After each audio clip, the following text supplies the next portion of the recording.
14 sector का हाल है। तो क्या लगता है कि आपसी तालमेल की कहीं ना कहीं कमी है? नहीं सर मैम, आपसी तालमेल की कमी नहीं है, अधिकारी काम नहीं करना चाहते हैं। मेरा घर मैम इस वक्त डेढ़ करोड़ के लगभग है। 1.5 करोड़ पैसा लगाने के बावजूद भी, इतनी कीमत के घर के अंदर रहने के बावजूद भी, जब इस तरीके से सीवर आप लोग देखते हैं और जिस तरीके से ये कचरा और ये यहाँ पर गंदगी देखते हैं तो क्या आता है मन में? मलेरिया का मच्छर हमेशा गंदे पानी के अंदर पनपता है। ये देखिए, एक बार तस्वीरों के अंदर आप जूम करके दिखाते रहिए। आपको बता देते हैं कि जो ये मच्छर है कहीं ना कहीं जो है बायोलॉजिस्ट मलेरिया विभाग के रमेश पुनिया भी यहाँ पर आए थे जब पता चला कि लाखों की संख्या के अंदर सेक्टर 14 के अंदर मलेरिया का लार्वा मिल रहा है। अगर शहर की कॉलोनियों की बात की जाए तो वो भी इससे साफ है। हाँ जी मैम, सफाई करने वाली मशीन ही सरकार के पास नहीं, कैसी सरकार है ये बताइए कितने सालों से सेक्टर 14 के अंदर रह रहे हैं? मैं 10 साल से रह रहा हूँ मैम। सेक्टर 14 शहर का दिल और लाखों रुपए गज की यहाँ पर जमीन। कई उद्योगपति, नेता, नर्सिंग स्टाफ, डॉक्टर्स यहाँ पर रहते हैं, लेकिन 14 सेक्टर का हाल देखिए तो पता चलेगा कि स्थिति कितनी दयनीय है। ये स्थिति जो आप लोग देख पा रहे हैं ये हिसार के 14 सेक्टर का हाल है। इसके अलावा आपको बता देते हैं कि जो ये ज़मीन आप लोग देख पा रहे हैं यहाँ पर लोग प्लॉट ले लेकर छोड़ देते हैं, लेकिन कोई भी मकान नहीं बनाता है। हालांकि सरकार की तरफ से एडवाइजरी भी जारी की गई थी कि सेक्टर्स के अंदर जितने भी लोग मकान लेंगे उनको कहीं ना कहीं जो है प्लॉट लेने के बाद मकान बनाना ज़रूरी है।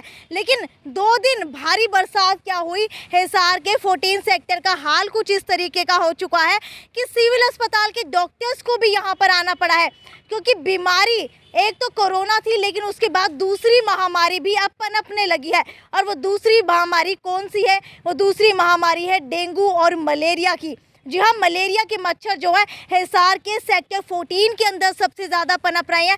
हालांकि आपको बता देती हूँ, संख्या की बात की जाए तो लाखों की संख्या के अंदर मलेरिया के मच्छर का लार्वा यहाँ पर मिला है। लेकिन आपको ये भी बता देते हैं कि कहीं ना कहीं जो है यहाँ की अगर बात की जाए तो बहुत समय से पानी भरा हुआ है। कुछ लोग यहाँ पर रहते हैं, इनसे बात कर लेते हैं। क्या आप यहीं के रहने वाले हैं? अच्छा, मुझे ये बताइए कि कहीं ना कहीं जो है पता चल रहा है जानकारी के अनुसार कि लाखों की संख्या के अंदर इस पानी के अंदर मलेरिया के मच्छर का लार्वा मिला है, तो क्या सुरक्षित महसूस करते हैं खुद को पोश इलाके के अंदर रहने के बावजूद? मैम, यहाँ की सीवर व्यवस्था बहुत ही खराब है, जगह जगह सीवर रुके खड़े हैं। सीवर रुकने की वजह से ये पानी रुका हुआ है। यदि ये सीवर चालू होता ये वाला तो ये पानी बिल्कुल नहीं रुकता। और सीवर व्यवस्था इतनी चरमराई हुई है, अधिकारियों से बात करते हैं कि हमारे घर के आगे सीवर रुका हुआ है, कोई सुनवाई नहीं करते हैं कोई किस्म की। हालांकि यहाँ का जो एमपी है दुष्यंत चौटाला जी थे, लेकिन अभी वो सीएम भी बने हुए हैं, लेकिन उनकी तरफ से भी कोई कार्रवाई नहीं हो रही है। आगे के लिए उनको हम कोई वोट नहीं देंगे, चाहे वो हमारे पैरों में आके गिर जाए। और ये ऐसी गंदी राजनीतिक खेल है, यहाँ पर सीवर व्यवस्था बिल्कुल चरमराई हुई है। मुझे ये बताइए, 14 सेक्टर हुड्डा के प्लाट आते हैं, लेकिन जब पानी की बात आती है तो नगर निगम हुड्डा के ऊपर डाल देता है, हुड्डा जो है नगर निगम के ऊपर डाल देता है, सरकार जो है हुड्डा के ऊपर डाल देती है। तो क्या लगता है कि आपसी तालमेल की कहीं ना कहीं कमी है? नहीं सर मैम, आपसी तालमेल की कमी नहीं है, अधिकारी काम नहीं करना चाहते हैं। यहाँ पर एक सतबीर है जो कि इसका हेड है सीवेज का, मैंने उसको 4 बार वर्बली जाके बोल दिया भी हमारे घर के आगे सीवर रुका हुआ है, ये सीवर रुका हुआ है, वो कोई सुनवाई नहीं करते हैं। हालांकि मैंने चंडीगढ़ के अंदर भी है ना इसकी कंप्लेंट डाली है, वहाँ से फ़ोन आता है कि हाँ जी आपकी सफाई हो जाएगी, लेकिन कहते हैं हमारे पास मशीन ही नहीं है, सफाई करने वाली मशीन ही सरकार के पास नहीं है। कैसी सरकार है ये? बताइए कितने सालों से सेक्टर 14 के अंदर रह रहे हैं? मैं 10 साल से रह रहा हूँ मैम। लेकिन 10 साल से रह रहे हैं, कम से कम आपका घर कितने पैसों का होगा? मेरा घर मैम इस वक्त डेढ़ करोड़ के लगभग है। 1.5 करोड़ पैसा लगाने के बावजूद भी, इतनी कीमत के घर के अंदर रहने के बावजूद भी, जब इस तरीके से सीवर आप लोग देखते हैं और जिस तरीके से ये कचरा और ये यहाँ पर गंदगी देखते हैं तो क्या आता है मन में कि क्या इस तरीके से पोश इलाकों के अंदर रहने के बावजूद भी अगर शहर की कॉलोनियों की बात की जाए तो वो भी इससे साफ है? हाँ जी मैम, ये जो इलाका है ये बहुत ही नीचा है सेक्टर 14 शहर के मुताबिक, शहर की अपेक्षा। शहर में आप कहीं भी देख लो, गांधी चौक है और भी जितने भी एरिया है सब ऊंचा है और ये पहले से नीचा बसा हुआ है। लेकिन यहाँ की मेन तो सीवर व्यवस्था मैम आप ठीक करवा दीजिए, सीवर की वजह से ये सारी प्रॉब्लम है। अधिकारी सीवरेज के जो है ना इसमें छोटे पाइप डले हुए हैं, शुरू से ही। अब उनकी जगह बड़े पाइप डलेंगे तब ये पानी निकलेगा मैम, नहीं तो ये ऐसी समस्या ऐसी ही रहेगी राजनीति। क्या हर बारिश के अंदर ऐसे ही पानी जमा हो जाता है? मैं तो 5-6 साल से देख रहा हूँ। मेरा बल्कि मन है कि यहाँ से बेच के मैं कहीं दूसरी जगह पे प्लाट लेके रहने लग जाऊँ। यार ये रहने के लायक नहीं है बिल्कुल भी, इतनी गंदगी है इसके अंदर। ठीक है, आपको बता देते हैं एक बार सीवरेज व्यवस्था यहाँ की दिखाना चाहूँगी, किस तरीके की सीवरेज की यहाँ पर व्यवस्था है। क्योंकि 14 सेक्टर की अगर बात की जाए तो सबसे ज़्यादा दयनीय स्थिति यहाँ की है। मेन रोड, इनकम टैक्स दफ्तर और कम्युनिटी सेंटर के पास के ये हालात है। एक बार इस साइड दिखाना चाहूँगी। इनकम टैक्स का विभाग जो है बिल्कुल सता हुआ है इस प्लॉट से, लेकिन फिर भी यहाँ पर सरकारी दफ्तर होने के बावजूद भी इस तरीके के हाल है। इतना बेकार हाल गाँव के जोड़ के पास भी नहीं होता है। बारिश आई और समस्या साथ में लेकर के आई, परंतु अब इतने दिन बाद इतना बुरा हाल है। हालांकि अगर मान सकते हैं जब बारिश आई हो तब इतना बुरा हाल हो, लेकिन अगर अब की बात की जाए तो अब बारिश आने के बावजूद भी इतना बुरा हाल है। ये देखिए यहाँ पर आयकर विभाग का ऑफिस है, हालांकि सरकारी विभाग यहाँ पर है। हालांकि दूसरे अगर एरियाज की बात की जाए तो फिर भी मान सकते हैं कि दूसरे एरियाज के अंदर पानी जो है ठहर सकता है, लेकिन जहाँ पर सरकारी विभाग हो, जहाँ पर सरकार बड़े बड़े दावे करती है, जहाँ पर सरकार कहती है कि कहीं पर भी जो है पानी नहीं रुकता है, अगर पानी बारिश के दिनों के अंदर रुकता है तो भी निकल जाता है, लेकिन ये स्थिति आपके सामने है। एक बार कैमरामैन से चाहूँगी कि जूम करके दिखाते रहिए तस्वीरों के माध्यम से।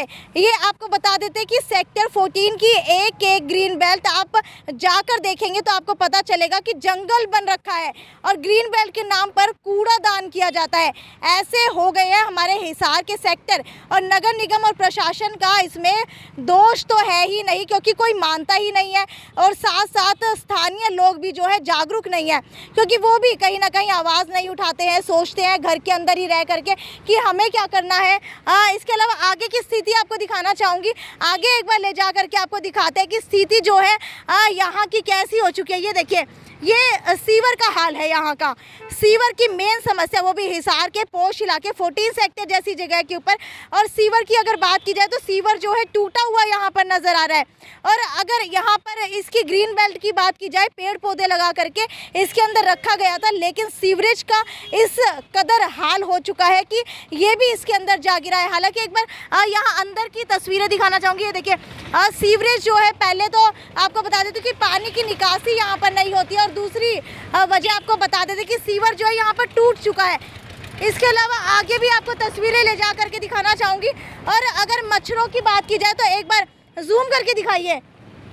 हमने वीडियो जर्नलिस्ट से चाहूँगी कि एक बार जूम करके दिखाइए कितने मच्छर जो है यहाँ पर पनप रहे हैं। ये सारे के सारे मच्छर जो हैं, हो सकता है कि यहाँ पर रहने वाले लोगों को बीमार कर दे, और ये सारे के सारे मच्छर मलेरिया वाले हो, क्योंकि डेंगू का मच्छर हमेशा साफ पानी में पनपता है और मलेरिया का मच्छर हमेशा गंदे पानी के अंदर पनपता है। ये देखिए, एक बार तस्वीरों के अंदर आप जूम करके दिखाते रहिए, क्योंकि आपको बता देते हैं कि जो ये मच्छर है, कहीं ना कहीं जो है बायोलॉजिस्ट मलेरिया विभाग के रमेश पुनिया भी यहाँ पर आए थे, जब पता चला कि लाखों की संख्या के अंदर सेक्टर 14 के अंदर मलेरिया का लार्वा मिल रहा है। हालांकि आपको बता देती हूँ कि तालमेल की कमी कहीं ना कहीं दिखाई दे रही है, क्योंकि मेयर ने जब पूछा कि पानी क्यों नहीं निकला है तो इस पर पब्लिक हेल्थ अधिकारी कहते हैं कि हुड्डा एरिया में हुड्डा की जिम्मेदारी है और निगम एरिया में निगम की है। लेकिन निगम एक्सियन जो संदीप धुंधवाल है, जब मैंने उनसे पूछा तो उन्होंने कहा कि ये नगर निगम का काम है।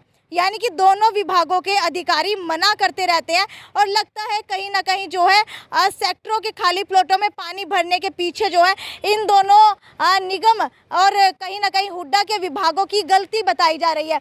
हालांकि एक बार चाहूँगी सारा का सारा एरिया जो है यहाँ पर जूम करके दिखा दिया जाए, क्योंकि ये पोश इलाका सेक्टर 14 कहलाया जाता है, लेकिन हाल इसका इस कदर हो चुका है। अगर प्लॉट्स की बात की जाए तो प्लॉट्स जो है बहुत महंगी है यहाँ पर। जी हाँ, बहुत महंगी प्लॉट्स यहाँ पर मिलती हैं। हालांकि अगर बात की जाए जब सेक्टर 14 कटता है, प्लॉट्स की कटिंग होती है, तो प्लॉट्स मिलते तक नहीं है। इस कदर जो हाल है 14 सेक्टर का है। पानी की बात की जाए, बिजली की बात की जाए, व्यवस्था की बात की जाए, तो इन तीनों के नाम के ऊपर बहुत ज़्यादा पैसा लिया जाता है। लेकिन जब शहर का हाल देखेंगे, सेक्टर का हाल देखेंगे, तो रहने का भी मन नहीं करेगा जनाब। हालांकि ये गलती किसकी है? कि सीवरेज व्यवस्था की गलती है, खुद सीवर की गलती है कि वो टूट चुका है, खुद सीवर की गलती है कि वो पानी जो है अपने अंदर नहीं समा पा रहा है, या खुद यहाँ पर बारिश की गलती है, प्रकृति की गलती है कि यहाँ पर पानी आकर के भर गया है। लेकिन निगम की गलती नहीं हो सकती, हुड्डा की गलती नहीं हो सकती, क्योंकि किसी भी सेक्टर में विभाग की कभी भी गलती होती नहीं है। आपको क्या लगता है, मेरी बात से आप कितनी सहमति रखते हैं? क्या ये मच्छर जो है हिसार के अंदर दूसरी महामारी पैदा करने वाले हैं? कोरोना के बाद अब मलेरिया की महामारी आने वाली है, क्योंकि बहुत सारे लोग जो है मलेरिया से पीड़ित हैं, सिविल अस्पताल के अंदर एडमिट है, लेकिन अभी तक कोई भी ध्यान जो है विभाग के द्वारा नहीं दिया जा रहा। खैर, ये तो यहीं तक की अपडेट थी। आगे भी आपको इसी तरीके से खबरों का सिलसिला जारी रहेगा। तब तक ज़्यादा से ज़्यादा शेयर करते रहिए। नमस्कार।